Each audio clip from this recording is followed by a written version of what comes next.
It's reckless, messy, unforgivable. It's everything she's missed. Everything she still wants. And it's only the beginning. Chapter 10, Jeremy. "They kissed!" Eva whispers fiercely, bouncing on Jeremy's bed in human form. "They actually kissed in the breakfast room!" Jeremy looks up from his comic book, eyes wide. "How do you know? Did you see them?" "No, but I could smell it on my dad when he came back to his room." Eva taps her nose proudly. "Shifter senses, remember? He smelled like your mom's perfume and happiness." "Happiness has a smell?" Jeremy asks, amazed. "Duh." Eva rolls her eyes. "Everything has a smell. And my dad was practically covered in 'I just kissed someone I really like' scent." Jeremy scrunches his nose. Gross. But also awesome. Our plan worked. They high-five, grinning at each other like co-conspirators. "Operation Parent Trap was a total success," Ava declares.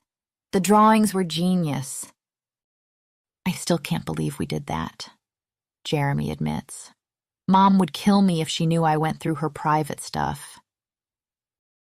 "But she won't kill you," Eva points out, "because now she's too busy kissing my dad." They dissolve into giggles, quickly muffling the sound with pillows. Over the next few days, Jeremy and Eva watch with growing amusement as their parents attempt and fail to be discreet. From the safety of the hallway, they observe Quinn and Mason accidentally brushing hands while passing coffee in the breakfast room. They exchange knowing glances when both adults make excuses to check the storage closet at the same time. "They think they're being so sneaky," Eva whispers as they peek around the corner, watching Mason lean close to whisper something in Quinn's ear that makes her blush. "Mom literally wore lipstick to take out the trash yesterday," Jeremy snickers. "The trash? Because your dad was out chopping wood." "My dad changed his shirt 3 times before dinner," Eva counters. "I've never seen him care about clothes before." They retreat to Jeremy's room, collapsing in fits of laughter. "It's kind of weird, though," Jeremy admits once they've calmed down. "Seeing my mom all giggly." "I know," Eva nods solemnly. "My dad actually smiled at breakfast, like, with teeth showing. The pack would never believe it." Jeremy fiddles with his comic, a thought occurring to him. What happens when your dad eventually goes back to your pack? Will you go with him? Ava's smile fades. I don't know. I haven't thought about it." A silence falls between them, the reality of their situation suddenly intruding on their triumph. "Maybe they'll fall in love for real," Jeremy suggests hopefully, "and then we could all stay together." Eva brightens. "My dad might even thank me instead of grounding me for running away." "You think?" "Well, probably not," Eva concedes. "But he might ground me for less time. Besides, I found him a mate. That's like super important for an alpha." "And I found my mom someone who makes her happy," Jeremy adds. "Someone who's not going to leave." Ava nods, but then tilts her head, her attention caught by something. "Jeremy, your glasses." Jeremy's hand flies up to the frames, where the right side is held together with clear tape. "What about them?" "They're broken." Ava scoots closer on the bed. "Again, that's the second time this week." "It's nothing," Jeremy mumbles, suddenly very interested in his comic book. "Just got bumped in gym class." Ava's eyes narrow. "You're lying. I can smell it." That's not fair, Jeremy protests. You can't use shifter powers to catch me in lies. Yes, I can, Eva insists, especially when you're hiding something important. Her expression softens. Jeremy, what happened? Jeremy sighs, setting his comic aside. It's just some guys at school. It's no big deal. They broke your glasses? Ava's voice rises indignantly. On purpose? Shh. Jeremy glances anxiously at his door. I said it's no big deal. It happens. It shouldn't happen, Eva says, her amber eyes flashing with anger. Who are they? What are their names? Just some fifth graders, Tommy Wilson and his friends. Jeremy shrugs, trying to appear casual. They're jerks to everyone. Why haven't you told your mom? Because she'd make a big deal out of it. She'd go to the school and talk to the principal, and then it would get worse. Jeremy fiddles with the tape on his glasses. Besides, she's happy right now. I don't want to ruin that. Eva growls, an actual growl that sounds distinctly wolf-like. This isn't right, Jeremy. In the pack, no one would dare treat you this way. Well, I'm not in a pack, Jeremy reminds her. You have to stand up for yourself, Eva says firmly. Some people only understand dominance. That's how it works in a pack. I'm not a shifter, Eva. Jeremy sighs. I can't exactly growl and show my teeth. So, you're still pack, Eva declares with such conviction that Jeremy blinks in surprise.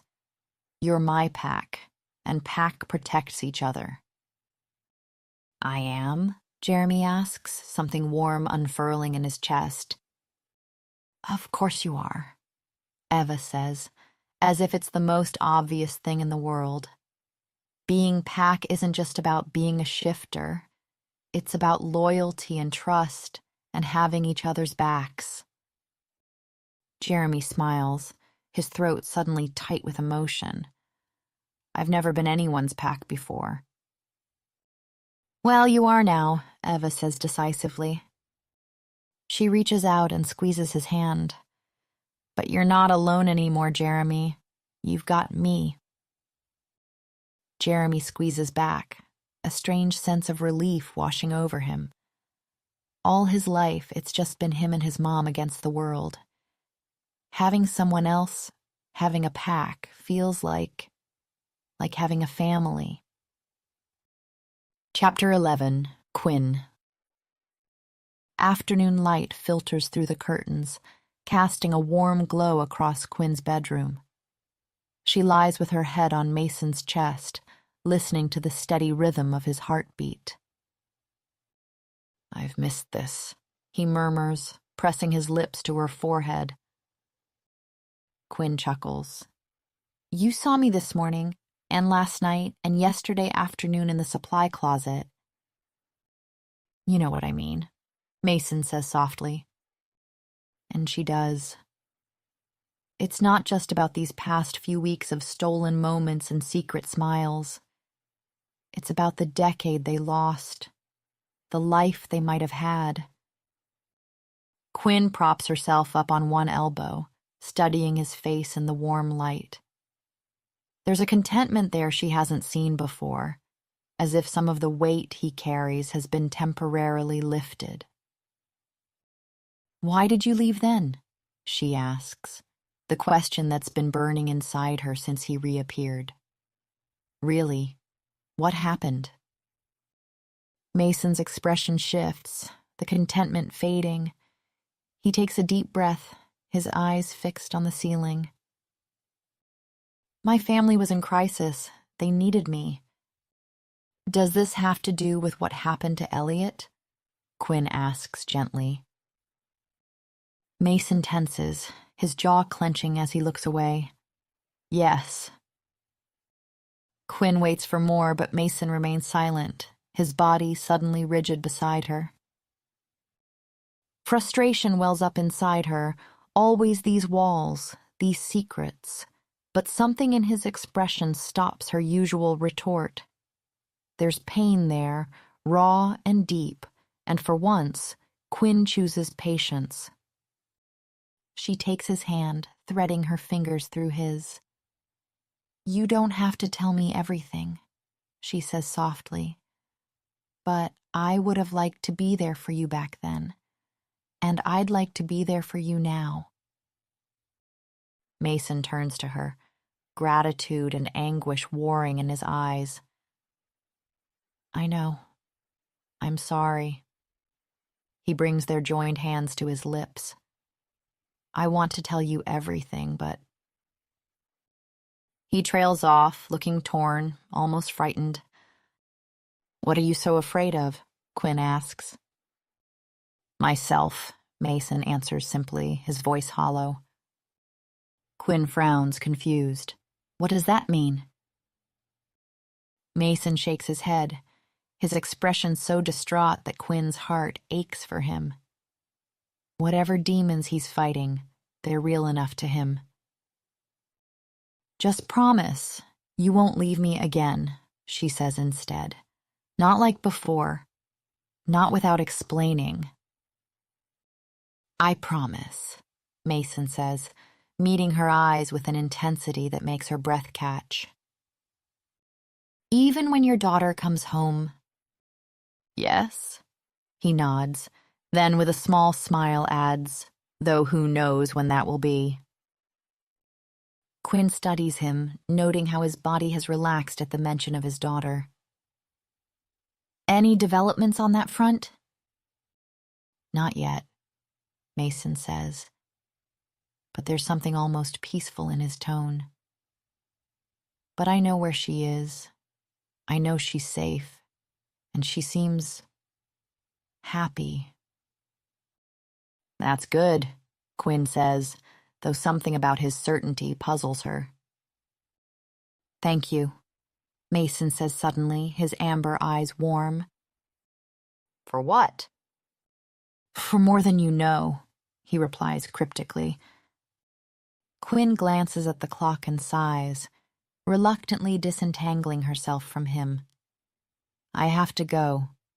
I want to surprise Jeremy and pick him up from school." She doesn't add that she's been worried about her son lately. The broken glasses, the way he changes the subject when she asks about his day. Mason watches her as she dresses, his expression unreadable. On impulse, Quinn turns to him. "Want to come with me?" Mason's eyebrows shoot up in surprise. "You want me to meet your son?" "Well, you've already met him," Quinn points out, buttoning her shirt. "Yes, but..." Mason looks almost shy, which seems ridiculous for a man of his presence. That's different. Quinn laughs, delighted by this unexpected vulnerability. "We could get ice cream afterward. You in or what?" A slow smile spreads across Mason's face. "Yes." "Great. We just need to pick up Fangs first," Quinn says, reaching for her shoes. "Don't worry, she's very well behaved around you lately." "She better be," Mason mutters. "What?"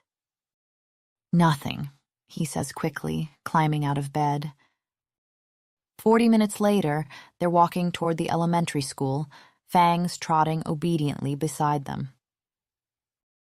Quinn can't help noticing how attentive Mason is to the wolf, watching her every move with an almost paternal vigilance. Fangs, for her part, remains unusually still and quiet around Mason, though not aggressive. It's as if she's on her best behavior, or afraid to make a wrong move. "The school's just around this corner," Quinn says, her stomach fluttering with nerves. Of course it matters what Jeremy thinks of Mason. Her son has always been and will always be her priority. If Jeremy doesn't like Mason, well, he'd have time to get to know him better, but Quinn finds herself desperately hoping they'll connect. She wants her son to be happy, to feel comfortable with this new development in their lives. Suddenly, Fang stops walking, her ears perking up. The wolf tilts her head as if listening to something beyond human hearing, her body growing tense. "What's wrong with her?" Quinn asks, tightening her grip on the leash. Mason frowns, studying the wolf with concern. "I don't know." Fangs begins to whine, a high-pitched sound that sends chills down Quinn's spine. The wolf paws at the ground anxiously, her whole body quivering with barely contained energy. "She's never acted like this before," Quinn says, struggling to keep hold of the leash as Fangs begins to pull forward. "Something's wrong," Mason mutters, his expression darkening. "I'm sure he'll be—" Mason stops abruptly as Fangs suddenly bolts, yanking the leash from Quinn's hand. "Ava, no!" Quinn barely registers the strange name as they both break into a run after the wolf, who's sprinting toward a commotion on the far side of the playground. As they round the corner of the building, Quinn's heart drops. Jeremy is backed against the wall, surrounded by 3 larger boys. One of them, a bulky kid with a buzz cut, holds Jeremy's glasses just out of reach while the others laugh. "Give them back, Tommy," Jeremy's saying, his voice steady despite his obvious fear. "Make me, Four Eyes," the boy taunts. "Oh, wait, you can't even see without them, can you?" Fangs reaches them before Quinn and Mason do, launching herself at the bully with a ferocious growl. The boy screams as Fangs knocks him to the ground, standing over him with bared teeth, her hackles raised. "Fangs, no!" Jeremy cries, but the wolf ignores him, continuing to growl at the terrified boy. Mason surges forward. "Ava," he commands, his voice carrying a strange power that makes the hair on Quinn's arms stand up. "Stop. Now." To Quinn's astonishment, Fangs, or Eva, immediately backs off, her head lowering in submission. Mason grabs her by the scruff, his face drained of all color, his jaw clenched so tight Quinn can see a muscle jumping in his cheek. "How could you?" he hisses at the wolf, his voice low but edged with steel. "I taught you better than this. This boy is human. Do you understand what could have happened if I hadn't been here?" The wolf whimpers, cowering under his gaze, and Quinn is struck by how human the interaction seems, like a father reprimanding a child, not a man talking to an animal. "Mason?" Quinn calls, confusion swirling inside her. He doesn't seem to hear her. His entire focus is on the wolf. His hands are shaking as he lifts Fangs into his arms, his face a mask of barely controlled terror. Quinn rushes to Jeremy, pulling him away from the wall. "Are you okay? Are you hurt?" Her hands move frantically over his arms, his face checking for injuries. "I'm fine, Mom," Jeremy insists, though his voice shakes. "It wasn't a big deal." "It is a big deal," Quinn says, fury building inside her. She turns to the bully, who's scrambling to his feet. "Are you okay?" she asks, because she has to, because she's a responsible adult even when she wants to shake the kid until his teeth rattle. The boy nods, wide-eyed and pale, clutching Jeremy's glasses in his fist. Quinn holds out her hand, and he surrenders them immediately before backing away with his friends. When Quinn turns back to Mason, he's cradling Fangs in his arms, his expression stricken. The wolf is oddly docile, almost limp in his grasp. "What happened?" Quinn asks, but Mason isn't looking at her. "Mason, wait, what's going on? What did you call her?" Mason backs away, his face a mask of anguish. "This was a mistake," he says, his voice hollow. "I'm sorry, Quinn." "What? Wait!" Quinn calls as Mason turns and strides toward the parking lot. "Where are you going? Mason!" But he doesn't stop, doesn't look back, just places fangs in the passenger seat of a black SUV Quinn has never seen before and climbs in after her. "Mason!" Quinn shouts again, but the engine roars to life and the car pulls away, leaving her standing in the schoolyard, holding Jeremy's broken glasses, her heart cracking open all over again. "Mom!" Jeremy's voice is small, frightened. "What just happened?" Quinn pulls her son close, watching the SUV disappear around the corner. "I don't know, baby," she whispers, a cold certainty settling in her gut. "But I have a very bad feeling about it." Chapter 12, Ava. It's been 24 hours since her father dragged Eva away from Jeremy, away from Quinn.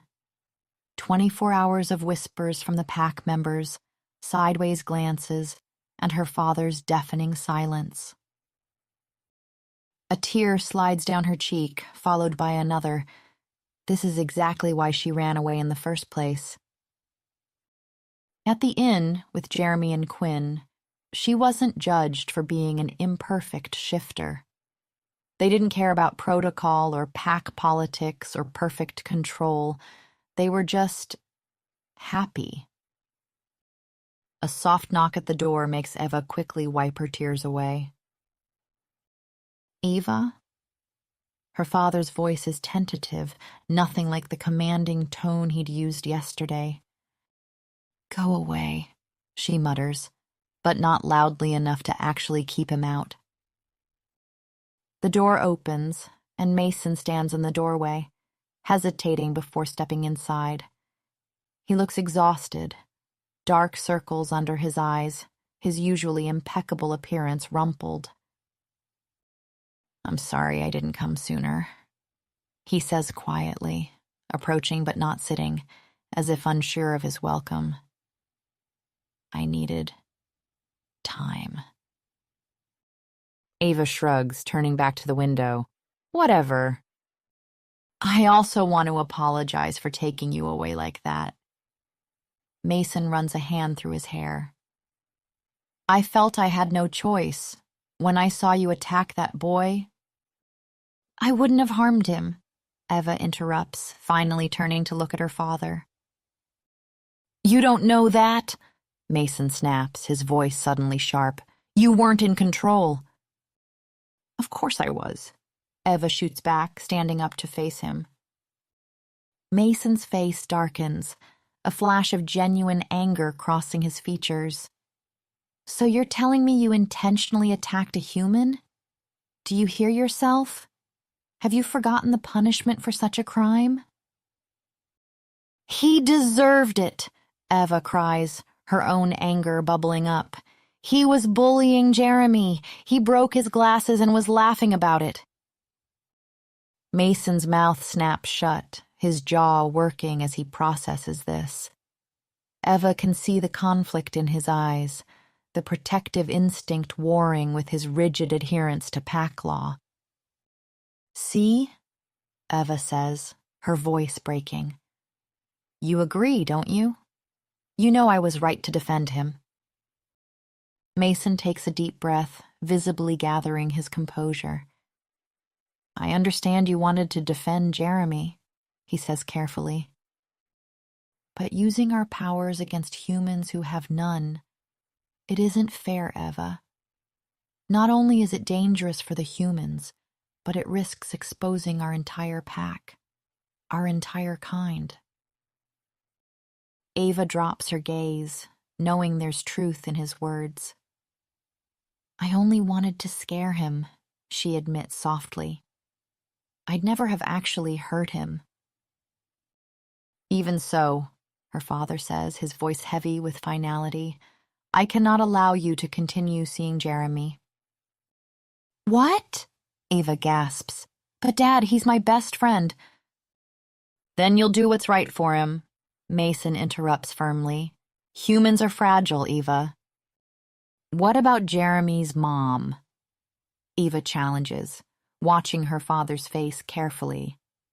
I know you like her, Dad. I saw you kissing. Mason grimaces, running a hand over his face. You saw that, did you? Of course I did, Eva says, crossing her arms. Mason sinks onto the edge of her bed, his shoulders slumping. It's wonderful that you made a friend, Eva. And yes, seeing Quinn again was... He pauses, searching for the right word. He doesn't find it. We can't be together, he says instead. It's not right. Dad, that's bullshit, Eva blurts out. Language, Mason snaps. Dad, that's crap, Eva corrects. We were so happy there. Why can't we go see them? I'm sure they miss us, or at least me. The weak attempt at humor falls flat. Her dad's eyes grow distant, as if seeing something far away. There's something you need to know, he says finally. Eva sits beside him, suddenly nervous. What is it? You know I wasn't always meant to be alpha, Mason begins.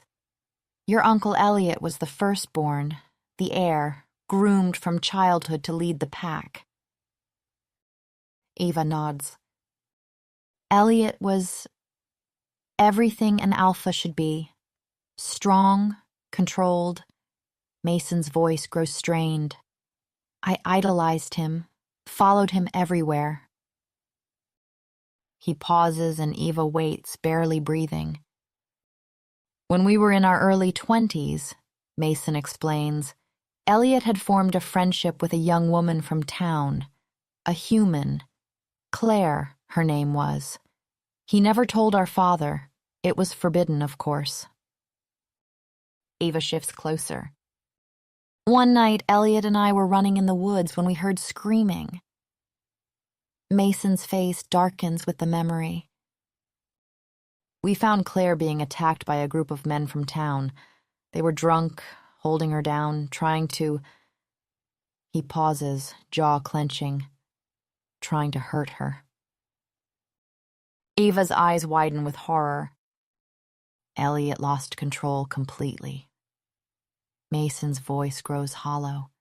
He shifted, not partially, fully, right in front of them. He went for the leader's throat, tore it open in one bite. Eva gasps, her hand flying to her mouth. By the time I pulled him off, the man was dead. The others had fled. Mason swallows visibly. They saw everything, saw what we are. Oh my God, Eva breathes, realization dawning. Mason stares at his hands. We ran home, told our father what happened. The council was convened. And Eva presses when he falls silent. Mason's eyes meet hers, haunted with old pain.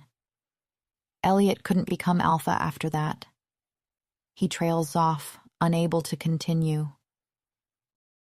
Where is Uncle Elliot now? Eva asks, her voice small. Was he banished? Mason doesn't answer at first, just shakes his head slightly. Dad, Eva insists. Where is he? Mason sighs. He's gone, Eva. He was executed for his crime.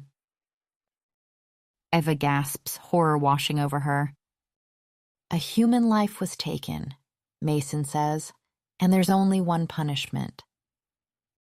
That's not fair, Eva whispers, tears streaming down her face now. My father, your grandfather, died of a broken heart shortly after, Mason continues, his voice hollow. And suddenly, I was alpha. Not because I was ready, not because I was chosen, but because there was no one else. Ava throws her arms around her father and feels him trembling slightly as he returns the embrace. "I'm so sorry, Dad," she sobs. "I never wanted to burden you with this," Mason murmurs into her hair. "I was trying to protect you." "From what?" Ava pulls back to look at him. "From the weight of our history." His hand gently cups her cheek. "You have to understand, Ava. My brother was the most controlled person I knew, and even he slipped. That's why I've been so strict with you about control." "And that's why you left Quinn," Ava realizes, pieces falling into place. Mason nods, pain etching deeper lines around his eyes. "When Elliot died and I became Alpha, I knew I couldn't stay with her. What if I lost control? What if I hurt her?" His gaze softens as it rests on Eva. "And then, even after your mother, I couldn't risk exposing you to the human world, couldn't risk history repeating itself." "But Dad," Eva protests, "I would never—" "You already did," Mason reminds her gently. "Yesterday, when you saw Jeremy being bullied, you lost control. You attacked a human boy." "But I wouldn't have hurt him," Eva insists. "Not really." "Maybe not," Mason concedes. "But the risk is too great, Eva. I will always, always look to protect you first and foremost, even from yourself if necessary." Ava leans against her father's shoulder, the fight gone out of her. She understands now. The fear in his eyes wasn't disappointment in her. It was terror at what might have happened, what they might have lost. "So I guess I'm grounded, huh?" she asks finally, her voice small. "For running away? Absolutely," Mason confirms, but there's a hint of relief in his voice at the change of subject. "For a very long time." "And Jeremy and Quinn?" Mason's arm tightens around her shoulders. "It's better for everyone if we stay away, for their safety as much as ours." Ava curls into her father's embrace, feeling both comforted and heartbroken. She doesn't want to let her father down. Not now, when she finally understands what he's been carrying all these years. But as night falls over the pack house, the room feels too big, too quiet without Jeremy's constant questions and commentary. The bed too empty without Quinn checking in on them before turning out the lights. She misses the creaky floorboards of the inn, the smell of Quinn's coffee in the morning, the sound of Jeremy reading aloud from his latest comic book. She misses feeling normal, feeling accepted, not like the Alpha's daughter with all those expectations, but just Eva. But now she understands why they can't go back. It's not just pack rules or her father's strictness. It's about protection. Protection for Jeremy, for Quinn, even for her father who's already lost so much. Chapter 13, Jeremy. A week. That's how long it's been since Eva and her father disappeared from Pine Haven. No more secret conversations, no more adventures, no more feeling like he finally belongs somewhere, with someone. But perhaps even worse is watching his mom try to pretend she's okay. Quinn smiles too brightly, laughs too loudly, and avoids any mention of Mason or Eva. But Jeremy knows better. He hears her crying at night when she thinks he's asleep. Now past midnight, Jeremy creeps down the hallway toward the soft sounds coming from his mother's studio. The door is cracked open, a sliver of light spilling onto the floor. Quinn sits cross-legged on the floor, holding a small photograph that Jeremy has never seen before. "Mom?" Jeremy whispers. Quinn starts, hastily wiping her eyes. Hey, kiddo, what are you doing up? Couldn't sleep. Jeremy sits beside her on the floor. Is that him? Quinn looks down at the photo. For a moment, Jeremy thinks she might deny it, but instead, she hands it to him. That was a long time ago, she says softly. Before you. Jeremy studies the image. His mother looks different. Longer hair, wider smile, a lightness to her that he's never quite seen before. And Mason. He looks younger too. Less burdened somehow. You loved him, Jeremy says. It isn't a question. Quinn sighs, gathering a few sketches into a loose pile. You know what's funny? She says. When he came back into my life, I was furious. But somewhere along the way, I started to forgive him. Started to think maybe we could try again. She shakes her head. I just wish I knew why he keeps running. Jeremy stares at his hands, guilt churning in his stomach. He knows why Mason left, because he's a shifter. But he's promised Eva he wouldn't tell. I'm sorry, Mom, Jeremy says quietly. Quinn looks at him then, her eyes softening. Oh, baby. She pulls him into a hug. I've been so caught up in my own drama, I haven't even asked how you're doing without fangs. Jeremy swallows hard as Quinn strokes his hair. Maybe we can find you another dog. No. The word comes out sharper than he intends. I don't want another dog. Quinn kisses the top of his head. Come on, it's late. We both need sleep. But Jeremy can't sleep.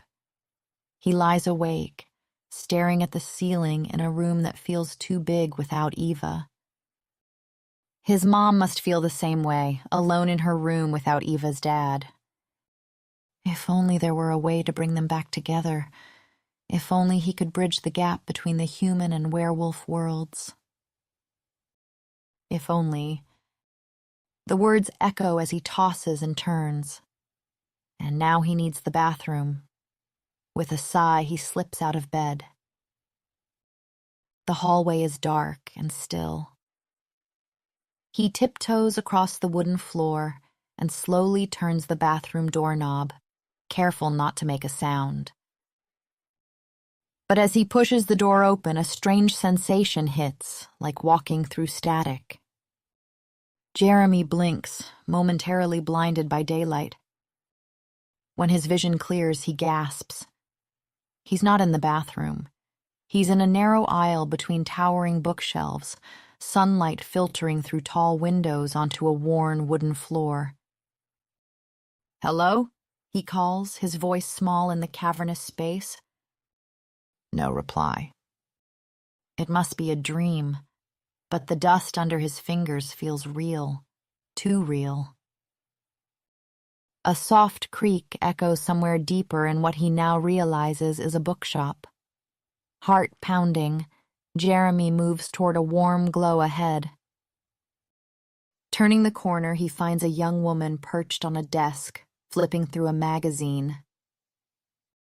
Her strawberry blonde hair is piled into a messy bun, and one ear bristles with piercings. She doesn't look up, just flips a page and sighs. Excuse me? Jeremy ventures. The girl shrieks, hurling the magazine into the air. Sorry! Sorry! Jeremy backs up, hands raised. I didn't mean to scare you. The girl clutches her chest, glaring at him. How did you even get in here? I don't know, Jeremy replies. I opened the bathroom door and there I was. The girl's expression shifts from annoyance to interest. Well, she comments, life finds a way, I guess. Jeremy blinks at her, confused. Jurassic Park? The girl says, pointing to Jeremy's pajama shirt. Thought you might have been a fan? He blinks down, look at the large dinosaur on his shirt, then back up. Oh, no, that was my mom's, he confesses, feeling himself blush. A deep man voice interrupts. Iris, did you break something again? I heard shrieking. Jeremy feels a strange chill run down his spine when the man steps into view. He's impossibly tall and thin, with copper-colored hair that sticks up at odd angles, and eyes so green they seem to glow in the dim light. Who's this? The man says, his head tilting slightly. A client, the girl Iris explains, who's deceptively not a Jurassic Park fan. What's a Jurassic Park? The man asks, squinting his eyes. Iris gasps in outrage. Okay, he's 8, so he's forgiven, she begins. I'm 10, Jeremy butts in, going perfectly ignored. But you, sir, have absolutely no excuse. What's your name? The man interrupts, turning to Jeremy. Jeremy Davis. Great, I'm Adrian, this is Iris. The man points to the blonde girl. Now that we've met, you may go. Jeremy looks around, uneasy. Go where? He asks nervously. I don't even know how I got here. Adrian gives Iris a glance. What? She tells him. He's in his pajamas, obviously. He didn't go through the front door. Adrian sighs, rubbing his eyelids. Okay, kid, Iris says, turning back to Jeremy. Let me break it down for you. You're in a magic shop. Adrian here practices magic. Magic? Jeremy gasps, curiosity overriding his nervousness briefly. What type of magic? Wishes, Adrian replies. Like this somehow makes sense. What? Jeremy asks, because it really doesn't. I grant wishes, the man explains. The shop merely provides a meeting place. Wishes? Jeremy's eyes widen. Like any wish? Pretty much, yes, Adrian confirms. People like you arrive here when they truly desire something they cannot obtain through ordinary means. So, I wish to be here? Not precisely. You wished for a solution to a problem that seems insurmountable.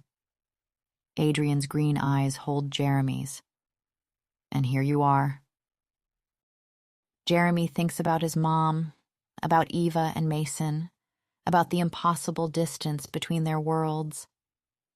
Can you really grant any wish? There are limitations, Adrian says carefully, and consequences. He means there's a price, Iris interjects. A big one. He takes whatever you value most. Iris, Adrian sighs, perhaps a bit of tact. Whatever, Iris hops off the desk. Kid, listen. People come here desperate for things. Adrian grants their wishes, but in exchange they lose what matters most to them. And it's never what they expect. Jeremy frowns. Like, if I wished for $1 million, you'd take something important from me? Yes, Adrian nods. And it's rarely a material possession. Usually it's like your ability to love or your memories of your dead grandma or something equally tragic, Iris adds. So, think twice before making a wish, and then don't make one. Go home. Jeremy considers this, a wish that could change everything, but at a terrible cost. I want to bring Eva back, he says slowly, and her dad. I want my mom to be happy again. Ah, Adrian's expression softens slightly. A family matter. You got that from his vague explanation? Iris whistles. Good on you, man. Adrian grins discreetly. Mason, that's Eva's dad. He left because he's afraid, Jeremy explains. Have them go to couples therapy, Iris offers. Jeremy shakes his head.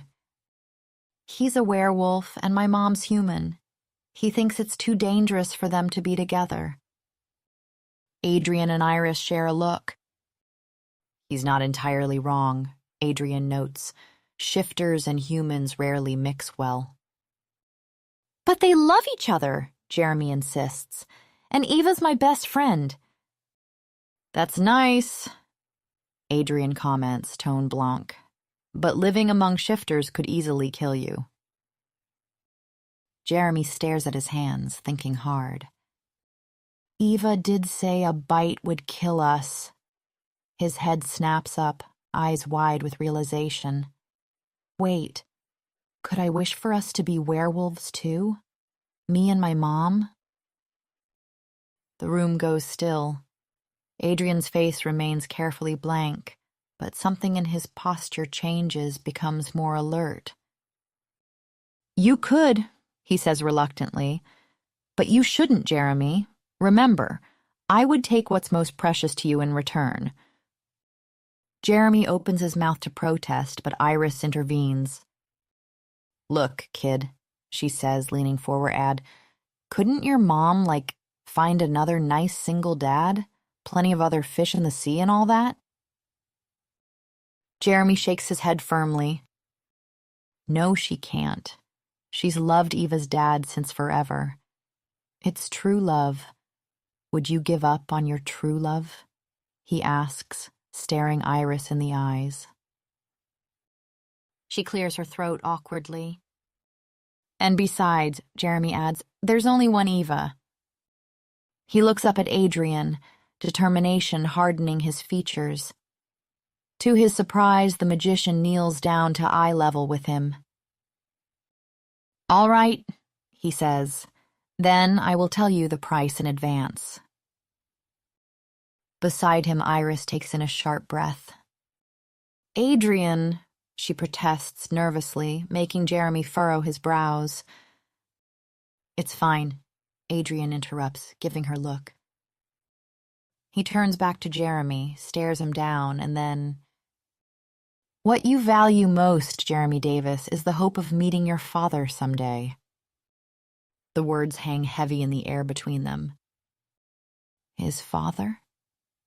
Jeremy swallows hard, thinking of the shadowy figure whose absence has shaped so much of his life, with more questions than answers. But he left before I was born, Jeremy murmurs. Nevertheless, you've held on to the hope that someday he might want to know you.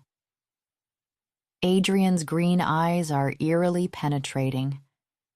If you make this wish, that possibility vanishes forever. Jeremy swallows. He didn't think he'd feel a sense of loss over never knowing his absent father, but there it is.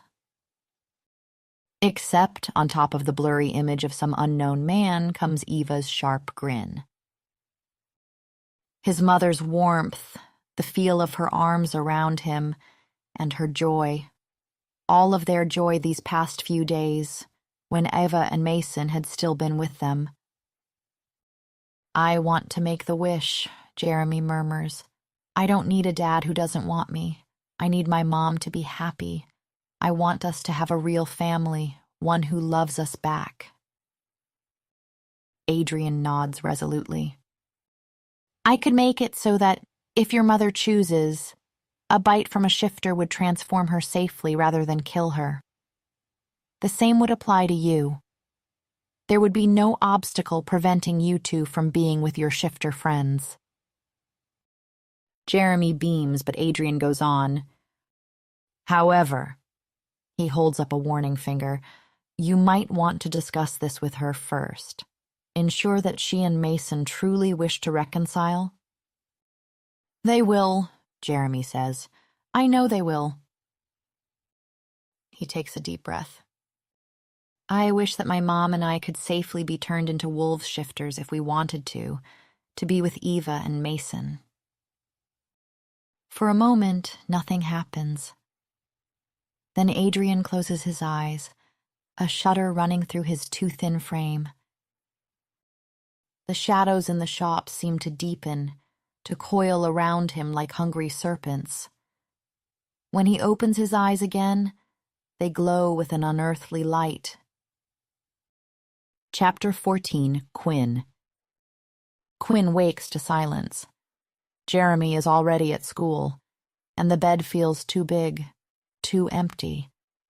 The space where Mason once slept is cold. She pulls his pillow close, breathing in the fading scent of pine and winter storms, grief tightening in her chest. She rolls onto her back, staring at the ceiling, replaying Mason's departure. The terror in his eyes as he scooped up Fangs like it had been his all along. The way he muttered about mistakes. The stiff set of his shoulders as he drove away. Something had been wrong, panic that went deeper than anger. And Quinn can't stop asking, what scared him so badly? What was he hiding? With a sigh, she drags herself out of bed. Her reflection tells the story. Dark circles, tangled hair, a hollow kind of exhaustion. She scrubs her face, trying to summon a sense of normal before heading downstairs to face the day. But when she opens her door, she freezes. Fangs is there, sitting on the threshold, her sandy fur glowing in the morning light. The wolf tilts her head, amber eyes watching Quinn with an intelligence that seems more pronounced than ever. "Oh my God," Quinn breathes, joy flooding through her. "Fangs, you're back." She drops to her knees, throwing her arms around the wolf's neck. Fangs allows the embrace, her tail giving a tentative wag. "Jeremy's going to be so happy," Quinn says, pulling back to scratch behind the wolf's ears. "He's at school right now, but—" Fangs makes a soft sound in her throat, not quite a growl, more like disagreement. Then, to Quinn's astonishment, the wolf pulls away and trots purposefully into the apartment. "Hey, wait," Quinn calls, following. "I just told you Jeremy isn't—" But Fangs isn't looking for Jeremy. Instead, the wolf heads straight to his room, disappearing inside. Quinn hears the sound of a closet door opening, followed by rustling. "Fangs, what are you doing?" When she reaches Jeremy's doorway, Quinn watches as Fangs emerges from the closet with one of Jeremy's oversized sweaters clamped firmly in her jaws. The wolf looks directly at Quinn, then... Quinn screams. Where the wolf had been standing, there's now a small girl with wild red hair and bright blue eyes, clutching Jeremy's sweater to her chest like a makeshift dress. The transformation happened so quickly, so impossibly, that Quinn's mind simply refuses to process it. "Please don't be afraid," the girl says quickly. Quinn backs away, her brain desperately trying to make sense of what she's seeing. "You're not hallucinating," the girl assures her, taking a cautious step forward. "My name is Eva." Quinn's legs threaten to give out. "Ava? As in Mason's—" "His daughter, yes." The girl, Eva, nods enthusiastically. "I'm going crazy," Quinn whispers, sliding down to sit on the floor. "You're not crazy," Eva says, sitting cross-legged in front of her. "You can ask Jeremy when he gets home." "Jeremy," Quinn's voice cracks. "You've spoken to him before?" "Well, of course," Eva says. "I stayed with you guys for a while." Quinn presses her hands to her temples, trying to process this revelation. You're telling me that all this time Fangs wasn't a wolf. She was you. A little girl who can turn into a wolf, and that my son has known this entire time? Yes, Eva confirms. Quinn stares at her, memories flooding back. How intelligent Fangs had seemed, how attached Jeremy had become to the wolf, how naturally Eva had fit into their lives. My dad said it was dangerous, Eva continues, her expression turning serious. And I promised him I wouldn't come back. But I had to say goodbye properly. And thank you. Thank me? Quinn repeats, still dazed. Eva nods. For letting me stay. For being so kind to me, for making me feel like I could have had a real mom. Her voice wavers on the last word, and Quinn's heart clenches despite her confusion. I would have loved for you to be my mom, Eva whispers, tears welling in her blue eyes. And I think your paintings are beautiful. In another life, maybe you could have taught me. The tears spill over, and instinct overtakes shock. Quinn reaches out, gathering the crying child into her arms. Eva clings to her, her small body shaking with sobs. Shh, it's okay, Quinn murmurs, stroking the girl's hair. It's going to be okay. As Eva cries herself out, Quinn's mind races. Does your father know? She asks when Eva's sobs have quieted to sniffles. That you're... Oh, yes, Eva nods, pulling back to wipe her eyes.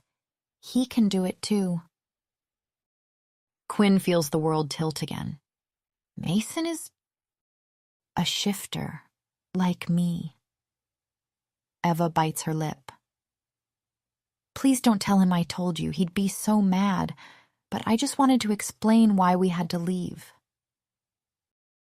Quinn struggles to form words.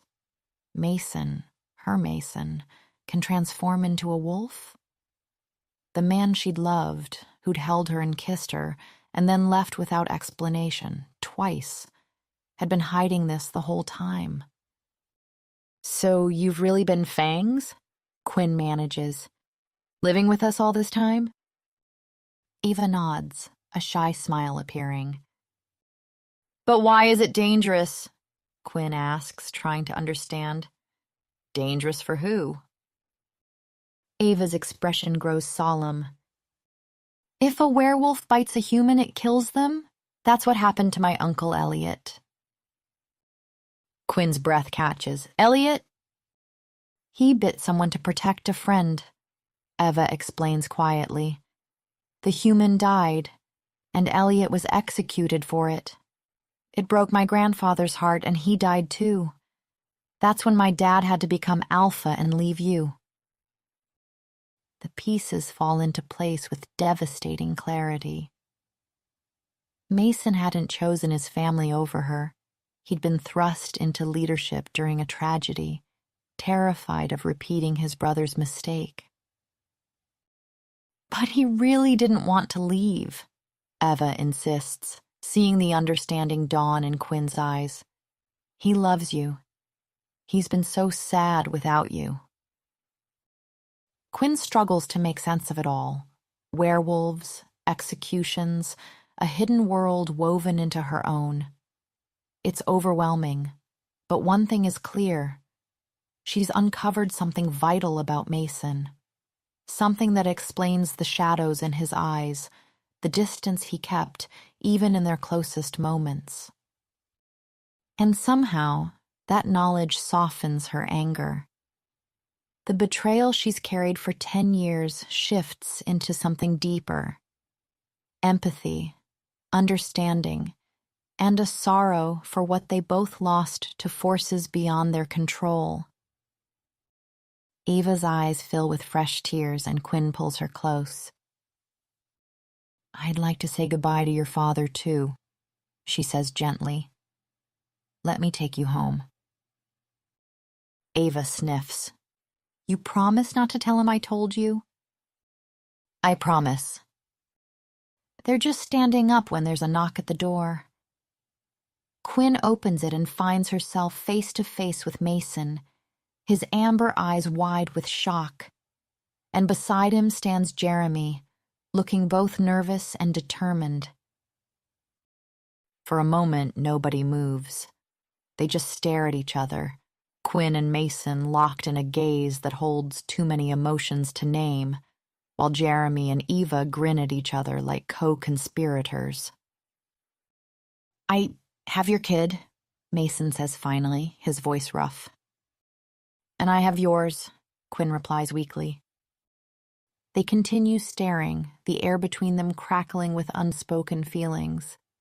Then, simultaneously, about your brother, Quinn begins. I shouldn't have left the way I did, Mason says. They both freeze. I think I understand why you did, Quinn says quietly. Mason's face tightens. I don't think you do. She does, Dad, Eva pipes up. I told her. What? Mason looks between his daughter and Quinn, more confused than angry. Quinn reaches out, taking his hand and squeezing it gently. Is it true? She asks, her voice barely above a whisper. Mason searches her face, understanding what she's asking. His shoulders slump slightly. Yes, he admits. It's true. Quinn nods slowly, the weight of his secrets finally making sense. The fear, the distance, the sudden departures. It all stems from this enormous truth he's been carrying alone. So many times I wanted to tell you, Mason says, his voice breaking. I was going to leave my pack, my family, everything for you. But then... Elliot, Quinn finishes softly. Yes. Mason's grip on her hand tightens. It's delicate enough telling a human about our kind, but to tell you and then just leave you, He stops, swallows hard. But mostly, Quinn, I just didn't trust myself with you. I still don't. Especially now that you have a child. Because it's too risky? Tears spill down Quinn's cheeks as the full implications hit her. She doesn't want to risk Jeremy's life, no matter how much she loves Mason. Well, about that, Jeremy interrupts, stepping forward with a confidence Quinn's never seen before. I actually fixed it. What? Quinn and Mason say in unison. You fixed it?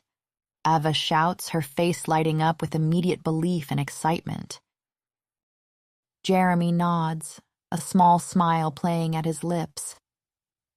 I met this guy, a magician named Adrian. He grants wishes but takes something important in return. I wish that Mom and I could be turned safely into werewolves if we wanted to. Oh my God, Eva screams, literally bouncing with joy. Jeremy, you genius! You made a conditional life-altering wish to some unknown dark magician without telling us? Mason's voice rises with a mixture of horror and something else, something that sounds suspiciously like paternal concern. Well, yeah, Jeremy shrugs. But it's great because now we can be a family. Mom can be with you, and I know you love him, so I did it for you. Quinn's mind reels with the implications. Her 10-year-old son has made a magical bargain to solve their supernatural relationship problems. It's absurd, terrifying, and somehow perfectly Jeremy. She and Mason share a look. Just a glance. But it carries everything.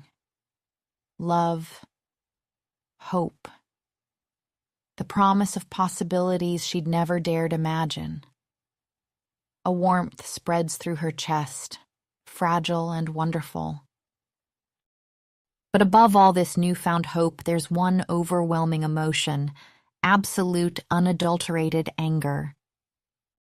"Jeremy Davis!" Quinn exclaims, her voice carrying the full force of maternal fury. "You are in very big trouble." Chapter 15, Jeremy. "I can't believe they grounded you," Eva complains, pacing across Jeremy's room. "You literally solved all our problems. You're a literal hero. Parents are so ungrateful." Jeremy shrugs from his perch on the windowsill. "It's okay. It was worth it." Ava shouldn't be here. She was supposed to stay downstairs while the adults talked, but she'd snuck up the moment no one was looking. Now they sit together, watching their parents in the garden below. Mason and Quinn stand close, hands intertwined, heads bent together as they whisper. They look happy, Jeremy thinks, or at least they're getting there. Happiness is complicated for adults, but this seems like a good start. "You think we're going to stay together from now on?" Eva asks softly. "I hope so," Jeremy grins. "Can't wait to be a shifter." "Oh, I'll teach you everything." Eva bounces excitedly. "How to track scents, how to run super fast." Her excitement fades suddenly, like a light being switched off. She goes very still, her usual animated expression replaced by something more serious. "Jeremy," she starts, then stops. For a long moment, she just stares at her hands, picking at a loose thread on Jeremy's bedspread. Then, "The magician, when you made the wish, what did you trade for it?" she finally asks, her voice barely above a whisper. "You said he takes what matters most to you." Jeremy's quiet for a moment, watching a bird hop along the garden fence below. "The possibility of seeing my father again." Ava's eyes widen, genuine shock replacing her hesitation. Her mouth opens, closes, opens again. "But," she swallows hard, "that's your father, Jeremy. Doesn't it make you sad?" "A little," Jeremy admits. "But I guess he's not really my father, is he? He left." He watches the garden below. "My mom's my parent," he concludes. "Though I do hope one day I do know what having a dad feels like." He trails off, still watching Mason laugh at something Quinn says. Eva's quiet for a long moment, then throws herself at Jeremy in a fierce hug. "Thank you," she whispers. He hugs her back just as tight. When they look out the window again, their parents are kissing. "You," they chorus, then dissolve into giggles. "We actually did it," Eva whispers, her eyes shining. Jeremy grins. They really did. Epilogue. The garden behind the inn is unrecognizable from a year ago. Twinkling lights wrap every branch. White roses bloom impossibly late for October, and rows of chairs face the arch where Quinn just pledged forever to the man she never truly stopped loving. Now, as the pack celebrates their alpha's wedding with music and dancing, Quinn finds herself alone with Mason in their bedroom, nerves thrumming for an entirely different reason. "You're sure about this?" Mason asks for the 100th time, pacing. His shirt is unbuttoned, his hair tousled from anxious fingers. Quinn steps in, placing her hands on his chest. The gold band on her finger catches the moonlight. "We've discussed this endlessly, Mason, I'm sure. A year of healing, of rebuilding trust, introducing Jeremy to pack life, and letting old wounds mend. They've chosen this future. But what if..." We met with the magician again, and he assured it would work, she reminds him. You even spoke to others who used his magic. It's going to be okay. His amber eyes darken. Quinn, I can't bear the thought of hurting you. She cups his face. This is for us, for our family. Jeremy's already asking when it's his turn. Eva's planned their first run together. The mention of their children softens him. Jeremy and Eva are inseparable, true siblings. Jeremy thrives under Mason's attention, growing bolder with each shared interest, while Eva and Quinn spend hours painting in the studio, wild with creativity. They're already a family. This is just the final step. I love you, Quinn whispers. Trust in that. Mason closes his eyes. When he opens them, the wolf glimmers behind them. I love you too, more than I ever thought possible. He kisses her, deep, tender, full of promises. When he pulls back, fangs show and his eyes glow gold. Quinn lies back, throat exposed. Her heart races with anticipation, not fear. Do it, she breathes. He nuzzles her neck before biting. The pain steals her breath, fire in her veins, bones shifting, muscles tearing and reforming. Mason's voice soothes her through it all. Then transformation. She blinks, now on all fours. Her body is powerful, covered in thick fur. Every sense is heightened. The scent of cake, the skitter of mice, music vibrating through the floor. A soft whine escapes. In the mirror, she sees a silver-streaked wolf with Quinn's eyes. Her tail flicks instinctively, expressing emotions she hadn't even processed yet. Notably, strangely, it's like she can suddenly feels Mason, not just beside her, but inside her mind. His love washes over her like warm sunlight, along with echoes of his fear, his joy, his overwhelming relief that she survived the change. What is this, she thinks. The mate bond, he answers. We'll complete it later. First, you need to run. They slip into the night, two wolves racing beneath the full moon. Quinn revels in the freedom, Mason beside her. When they return, breathless and glowing with moonlight, they shift back. Quinn stands before Mason, the bond pulsing between them. How do you feel? He asks. Alive, she breathes, more alive than I've ever been. She steps closer, fingertips tracing his chest, hearts pounding in sync. Quinn, he murmurs, catching her hand. We don't have to. I want to, she interrupts. I want all of you, Mason. No more barriers, just us. She kisses him, slow and deep, then pulls back with a glint in her eyes. My turn, she whispers. She kisses down his neck. He shudders, groans. His hands tangle in her hair. Do it, he breathes. She bites, tasting copper and magic.